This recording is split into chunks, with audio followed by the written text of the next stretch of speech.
ಹಾಗೆ ಈ ಒಂದು ಕಾರ್ಯಕ್ರಮಕ್ಕೆ ಆಗಮಿಸಿ ವೇದಿಕೆ ಮೇಲೆ ಉಪಸ್ಥಿತರಂತ ಯಾರು ಅನ್ಯತಾ ಭಾವಿಸಬಾರದು, ಎಲ್ಲರೂ ಕೂಡ ಅನ್ಯತಾ ಭಾವಿಸಬಾರದು. ವೇದಿಕೆ ಮೇಲೆ ಉಪಸ್ಥಿತರಂತ ಎಲ್ಲ ಒಂದು ಕಾರ್ಯಕ್ರಮಕ್ಕೆ ಆಗಮಿಸಿ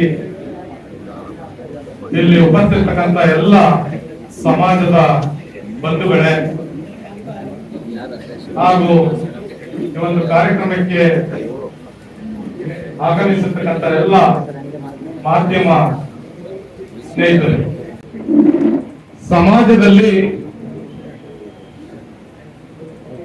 ಯಾವತ್ತೂ ಕೂಡ ನ್ಯಾಯ, ನೀತಿ, ಧರ್ಮಗಳನ್ನ ನಾವೆಲ್ಲರೂ ಕೂಡ ಅನುಸರಿಸಿಕೊಂಡು ಬಂದಿರತಕ್ಕಂಥದ್ದು.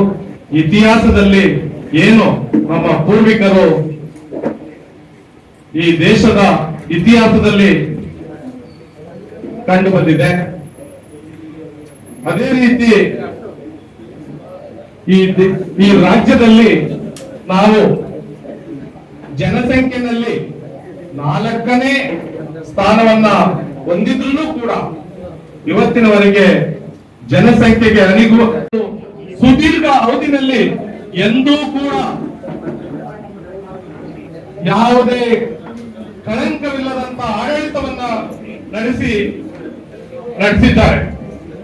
ಅದರಲ್ಲೂ ಆ 5 ಮಂತ್ರಿ ಸ್ಥಾನಗಳಲ್ಲಿ ಉಪಮುಖ್ಯಮಂತ್ರಿಗಳಾಗಿ ಸನ್ಮಾನ್ಯ ಯತೀಂದ್ರ ಸಿದ್ದರಾಮಯ್ಯನವರನ್ನ ಉಪಮುಖ್ಯಮಂತ್ರಿಗಳನ್ನಾಗಿ ಮಾಡಲೇಬೇಕು ಅಂತ ಹೇಳಿ ಕಾಂಗ್ರೆಸ್ ಪಕ್ಷದ ವರಿಷ್ಠರಿಗೆ ನಮ್ಮ ಕೂಗನ್ನ ಮುಟ್ಟಿಸಬೇಕು ಅಂತ ಹೇಳಿ ನಾನು ಕೂಡ ಈ ಸಂದರ್ಭದಲ್ಲಿ ಕಾಂಗ್ರೆಸ್ ಪಕ್ಷದ ಎಲ್ಲ ವರಿಷ್ಠರಲ್ಲಿ ಮನವಿಯನ್ನ ಮಾಡ್ತೇನೆ.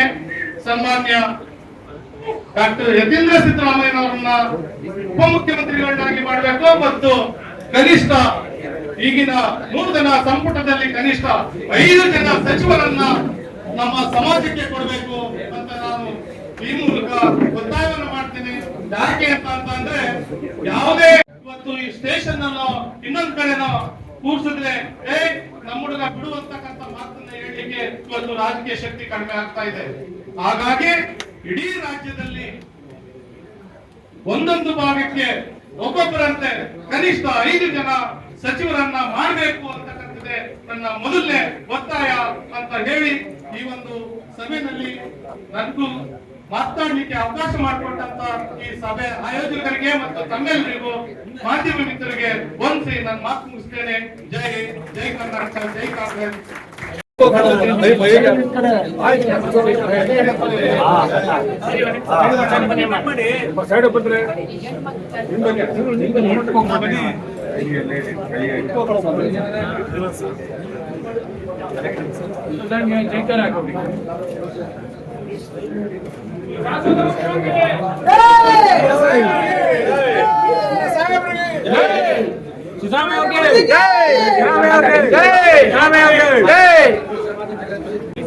ಇಡೀ ರಾಷ್ಟ್ರದಲ್ಲಿ ಒಬ್ಬ ಧೀಮಂತ ನಾಯಕ ತನ್ನ ಅಧಿಕಾರವನ್ನ ತ್ಯಜಿಸಿ ಒಂದು ಇತಿಹಾಸವನ್ನು ಸೃಷ್ಟಿ ಮಾಡಿದ್ದಾರೆ. ರಾಜಸ್ಥಾನದಲ್ಲಿ ಗೆಹ್ಲೋಟ್ ಅವರನ್ನ ಹಿಡಿಯಲಿಲ್ಲ, ನಮ್ಮ ಕಾಂಗ್ರೆಸ್ ಸರ್ಕಾರವನ್ನೇ ಕಳ್ಕೊಂಡ್ವಿ ಅಲ್ಲಿ. ಅಂತ ಸ್ಥಿತಿ ಬರದಾಗಿ ನೋಡ್ಕೊಂಡವರು ನಮ್ಮ ಧೀಮಂತ ನಾಯಕ ಸಿದ್ದರಾಮಯ್ಯ ಅವರನ್ನ ರಾಷ್ಟ್ರ ಮಟ್ಟದಲ್ಲಿ ಇವತ್ತು ಅವರ ಬಗ್ಗೆ ಚರ್ಚೆ ಆಗ್ತಾ ಇದೆ. ಎಷ್ಟು ಮಟ್ಟಿಗೆ ಅಂದ್ರೆ ನಿಜವಾಗ್ಲೂ ಒಬ್ಬ ಹಿಂದುಳಿದ ವ್ಯಕ್ತಿ ಈ ಮಟ್ಟಕ್ಕೆ ಏರಿ ತನ್ನ ಅಧಿಕಾರವನ್ನು ಬಿಟ್ಕೊಡ್ತಕ್ಕಂಥ ಸ್ಥಿತಿ ಎಲ್ಲಿ ಬರುತ್ತೆ, ಹೇಗೆ ಸಾಧ್ಯ ಅಂತಕ್ಕಂಥ ಚರ್ಚೆಗೆ ಹೇಳ್ತಾ ಇದೆ. ಇದು ಬಹಳ ಪ್ರಮುಖವಾದಂತಹ ಘಟ್ಟ.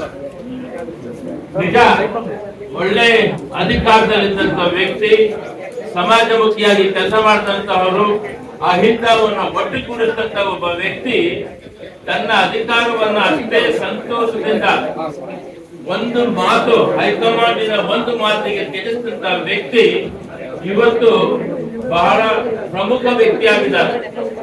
ಅವರನ್ನ ನಾವು ಅಧಿಕಾರದಿಂದ ಇಳಿದರೂ ಸಹ ಆ ಒಂದು ಮಟ್ಟದಲ್ಲಿ ನಾವು ಗಮನಿಸಬೇಕಾಗತ್ತೆ. ಇವತ್ತು ಯತೀಂದ್ರ ಸಿದ್ದರಾಮಯ್ಯ ಅವರು ಡಾಕ್ಟರ್, ವಿದ್ಯಾವಂತರು, ರ್ಯಾಂಕ್ ಸ್ಟೂಡೆಂಟ್ ಅಂತಹವರು ಕ್ಯಾಬಿನೆಟ್ಗೆ ಸೇರ್ಕೊಂಡು ಉಪಮುಖ್ಯಮಂತ್ರಿ ಆಗಬೇಕು ಅನ್ನೋದು ನಮ್ಮೆಲ್ಲರ ಒಕ್ಕೂಟದಿಂದ ಕರೆ ಆಗಬೇಕು. ಇಷ್ಟು ತಪ್ಪಾಳೆ ಸಾಲದು. ಹೈಕಮಾಂಡಿನ ಒಂದು ಪದಕ್ಕೆ ಬೆಲೆ ಕೊಟ್ಟು ಅಧಿಕಾರ ಬಿಟ್ಟಿದ್ದಾರೆ. ಅದನ್ನ ಗಮನದಲ್ಲಿ ಇಟ್ಕೊಂಡು ಇವತ್ತು ಹೈಕಮಾಂಡ್ ಇವರಿಗೆ ಒಂದು ಮುಖ್ಯಮಂತ್ರಿಯ ಸ್ಥಾನದ ಅಲ್ಲದಿದ್ರು ಉಪಮುಖ್ಯಮಂತ್ರಿಯ ಸ್ಥಾನವನ್ನು ಕೊಡಬೇಕು ಅಂತ ನಿಮ್ಮೆಲ್ಲರ ಪರವಾಗಿ ನಾನು ಕೇಳ್ಕೊಳ್ತಾ ಇದ್ದೀನಿ. ಎಲ್ರಿಗೂ ನಮಸ್ಕಾರ. ವೇದಿಕೆಯ ಮೇಲೆ ಮತ್ತು ವೇದಿಕೆ ಮುಂಭಾಗದಲ್ಲಿ ಸೇರಿರ್ತಕ್ಕಂಥ ಎಲ್ಲ ನನ್ನ ಕುಲಬಾಂಧವರಿಗೆ ನನ್ನ ನಮಸ್ಕಾರಗಳನ್ನು ತಿಳಿಸಲಿಕ್ಕೆ ನಾನು ಬಯಸ್ತೇನೆ. ಮತ್ತೆ ಏನು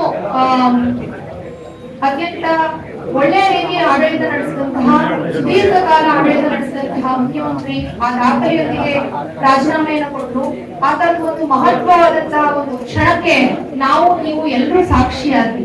ಆದ್ರೆ ಇದು ಸಿದ್ದರಾಮಯ್ಯನವರ ಕೇವಲ ಒಂದು ಅಧಿಕಾರ ಹಸ್ತಾಂತರ ಮಾಡತಕ್ಕಂಥದ್ದು ಅಥವಾ ಬದಲಾವಣೆ ಮಾತ್ರ ಆಗಿರ್ಲಿಲ್ಲ. ಇದು ಸಿದ್ದರಾಮಯ್ಯನವರಿಗಿರ್ತಕ್ಕಂತಹ ಪ್ರಜಾಪ್ರಭುತ್ವದ ಮೇಲಿನ ಗೌರವ, ಮತ್ತೆ ಅವರ ಪಕ್ಷದಲ್ಲಿ ಇರ್ತಕ್ಕಂತಹ ಒಗ್ಗಟ್ಟು ಮತ್ತು ರಾಜಕೀಯ ಸಂಸ್ಕೃತಿಯ ಪ್ರತೀಕವನ್ನ ತೋರಿಸಿದೆ. ಪಕ್ಷದಲ್ಲಿ ಒಬ್ಬ ಕಾರ್ಯಕರ್ತರಾಗಿ ಅಧಿಕಾರವನ್ನ ಹಿಡಿದಂತಹವರು ಅಧಿಕಾರ ಅನುಭವಿಸಿದ ನಂತರ ಅದನ್ನ ಬೇರೆಯವರಿಗೆ ಕೊಟ್ಟು ಮಾತ್ರಕ್ಕೆ ಹಸ್ತಾಂತರ ಮಾಡಬೇಕು ಅಂತ ಬಂದಾಗ ಬೇರೆ ಪಕ್ಷದಲ್ಲಿರ್ತಕ್ಕಂಥ ನಾಯಕರುಗಳು ಅದನ್ನ ನೋಡಿ ಏನನ್ನ ಕಲಿಬೇಕು ಅನ್ನುವಂತಹ ಸಂದೇಶವನ್ನ ನಮ್ಮ ನಾಡುವರೆಯಾಗಿದ್ದಂತಹ ಸಿದ್ದರಾಮಯ್ಯ ಅವರು ಕೊಟ್ಟಿದ್ದಾರೆ. ಇದು ಎಲ್ಲರಿಗೂ ಮಾದರಿಯಾಗಿ ಇರಬೇಕಾದಂತ ಒಂದು ವಿಚಾರ. ಕೆಲವರು ಈಗ ನಾವು ನೀವು ಎಲ್ಲರೂ ಇದೇ ರಾಜಕಾರಣದ ವ್ಯವಸ್ಥೆನಲ್ಲಿ ನೋಡಿದೀವಿ. ಕೆಲವರಿಗೆ ಅಧಿಕಾರ ಅಂತಕ್ಕಂಥದ್ದು ಮಾಡ್ಕೊಂಡಿರ್ತಕ್ಕಂಥ ಆಸ್ತ ಆಗಿರುತ್ತೆ. ಬೇರೆ ಮುಖ್ಯಮಂತ್ರಿಗಳು ಪದತ್ಯಾಗ ಮಾಡಬೇಕಾದಂತಹ ಸಂದರ್ಭದಲ್ಲಿ, ರಾಜೀನಾಮೆ ಕೊಡಬೇಕಾದಂತಹ ಸಂದರ್ಭದಲ್ಲಿ ಯಾವ್ಯಾವೆಲ್ಲ ಹೊಸೆ ಕಟ್ಟಿದ್ರು, ಹೇಗೆಲ್ಲ ಸತಾಯಿಸಿದ್ರು, ಅದೆಲ್ಲವನ್ನ ನಾವು ನೋಡಿದೀವಿ. ಇವತ್ತು ಕೇವಲ ಹೈಕಮಾಂಡ್ ಹೇಳಿದ್ರು ಅನ್ನೋ ಒಂದೇ ಕಾರಣಕ್ಕೆ ಕೊಟ್ಟು ಮಾತನ್ನ ಉಳಿಸ್ಕೊಳ್ಬೇಕು. ಏನು ಅಧಿಕಾರ ಶಾಶ್ವತ ಅಲ್ಲ, ಅಧಿಕಾರಕ್ಕೆ ಅಂಟ್ಕೊಂಡಿರೋದೇ ಶಾಶ್ವತ ಅಲ್ಲ, ಕೊಟ್ಟು ಮಾತನ್ನ ಉಳಿಸ್ಕೊಳ್ಳೋದು ಮುಖ್ಯ, ಮತ್ತೆ ನಂಬಿಕೆಯೂ ಮುಖ್ಯ ಅಂತಕ್ಕಂಥ ಸಂದೇಶವನ್ನ ತಾವು ಏನು ರಾಜೀನಾಮೆ ಕೊಡುವಂತ ತಕ್ಷಣ ಹೋಗಿ ರಾಜೀನಾಮೆ ಕೊಡೋದ್ರ ಮುಖಾಂತರ ಮಾನ್ಯ ಸಿದ್ದರಾಮಯ್ಯ ಅವರು ಇಡೀ ಜಗತ್ತಿಗೆ ತೋರಿಸ್ಕೊಟ್ರು. ಇದು ಇತಿಹಾಸದ ಪುಟಗಳಲ್ಲಿ ಸೇರಿ ಹೋದಂತ ಒಂದು ಕ್ಷಣಕ್ಕೆ ನಾವೆಲ್ಲರೂ ಸಾಕ್ಷಿಯಾಗಿರ್ತೀವಿ. ಬಟ್ ನಾನ್ ನಿಮ್ಮ ಹತ್ರ ಒಂದು ಎಕ್ಸಾಂಪಲ್ ನ ಹೇಳಲಿಕ್ಕೆ ಬಯಸ್ತೇನೆ. ಇದು ಹೇಗೆ ಅಂತ ಹೇಳಿದ್ರೆ, ಪೌರಾಣಿಕ ಕಥೆಗಳನ್ನು ನಾವು ನೋಡ್ಕೊಂಡು ಬಂದಿದ್ದೀವಿ. ಅವತ್ತು ಭೀಷ್ಮಾಚಾರ್ಯರು ಸತ್ತು ಮಲಗಿರ್ತಾರೆ, ಆದ್ರೆ ಎದ್ದು ಬೀಗ್ತಿರ್ತಾರೆ ಕುರುಕ್ಷೇತ್ರದಲ್ಲಿ. ಪಾಂಡವರು ಸೋತಿರ್ತಾರೆ, ಪಾಂಡವರು ಗೆದ್ದಿರ್ತಾರೆ. ಬಟ್ ಕುರುಕ್ಷೇತ್ರದಲ್ಲಿ ಏನು ಉತ್ತರಾಯಣದ ಪುಣ್ಯಕಾಲ ಶುರು ಆಗ್ತಿರುತ್ತೆ. ಬಟ್ ಕೃಷ್ಣನ ಹತ್ರ ಎಲ್ಲರೂ ಹೋಗಿ ಬೇಜಾರಲ್ಲಿ ಕೇಳ್ಕೊಳ್ತಾರೆ, ಯಾಕೆ ಕೃಷ್ಣ ನಾವೆಲ್ಲರೂ ಗೆದ್ದು ತುಂಬಾ ಬೀಗ್ತಾ ಇದೀವಿ, ನೀ ಮಾತ್ರ ಯಾಕೆ ಬೇಜಾರಾಗಿದ್ಯಾ ಅಂತ. ಅವಾಗ ಕೃಷ್ಣ ಒಂದ್ ಮಾತನ್ನ ಹೇಳ್ತಾರೆ, ಏನಪ್ಪಾ ನೀವು ಹಿಂಗೆ ಹೇಳ್ತಿದ್ರಿ, ಉತ್ತರಾಯಣದ ಪುಣ್ಯಕಾಲ ಶುರು ಆಗ್ತಿರುತ್ತೆ, ಭೀಷ್ಮಾಚಾರ್ಯರು ಇನ್ನ ಇದು ಏನೋ ತನ್ನ ದೇಹವನ್ನ ತ್ಯಾಗ ಮಾಡ್ಬಿಡ್ತಾರೆ, ಸೂರ್ಯ ಹೋಗ್ತಾ ಇದ್ದಾನೆ, ಆ ಸೂರ್ಯನ ಒಂದು ಬೆಳಕನ್ನ ತಾವೆಲ್ಲರೂ ಹೋಗಿ ಆಶೀರ್ವಾದದ ರೂಪದಲ್ಲಿ ಪಡ್ಕೊಳ್ಳಿ ಅಂತ ಹೇಳ್ತಾರೆ. ಆಗ ಎಲ್ರಿಗೂ ಎಚ್ಚರಿಕೆ ಆಗ್ತದೆ, ಅಯ್ಯೋ ಹೌದಲ್ವಾ, ಹಾಗಾದ್ರೆ ಇಂಥ ಸ್ಥಾನಮಾನದಲ್ಲಿ ಇದ್ದಂತಹ ಭೀಷ್ಮಾಚಾರ್ಯರು ನಾಳೆ ಇದನ್ನ ತೆಗೆಸ್ತಾ ಇದ್ದಾರೆ, ಸೊ ಅವ್ರ ಆಶೀರ್ವಾದ ನಮಗ್ ಬೇಕು, ಅವ್ರ ಮಾರ್ಗದರ್ಶನ ಬೇಕು ಅಂತ ಹೇಳಿ ಎಲ್ಲ ಪಾಂಡವರು ಹೋಗಿ ಭೀಷ್ಮಾಚಾರ್ಯರ ಆಶೀರ್ವಾದವನ್ನ ಪಡ್ಕೋತಾರೆ. ಹಾಗೆ ನಮ್ಮ ಸಮಾಜದಲ್ಲಿ ಒಬ್ಬ ಸರ್ವೋಚ್ಚ ನಾಯಕರಾಗಿದ್ದಂತಹ ಸಿದ್ದರಾಮಯ್ಯನವರ ಮಾರ್ಗದರ್ಶನ ಮತ್ತು ಅವರ ಜ್ಞಾನ ನಮ್ಮ ಪೀಳಿಗೆಗೆ, ಮುಂದಿನ ಪೀಳಿಗೆಗೆ ಅತ್ಯವಶ್ಯಕ.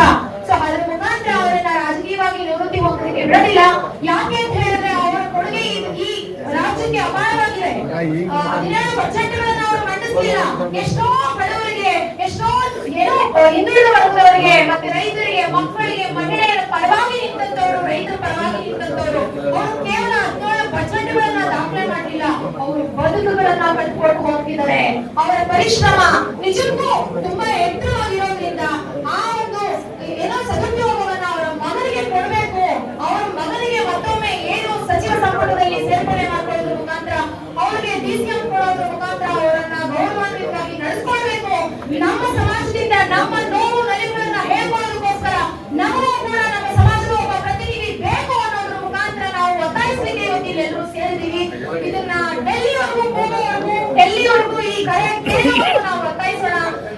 ಏನು ಯತೀಂದ್ರ ಸಿದ್ದರಾಮಯ್ಯ ಅವರಿಗೆ ಡಿಸಿಎಂ ಕೊಡಬೇಕು ಮತ್ತು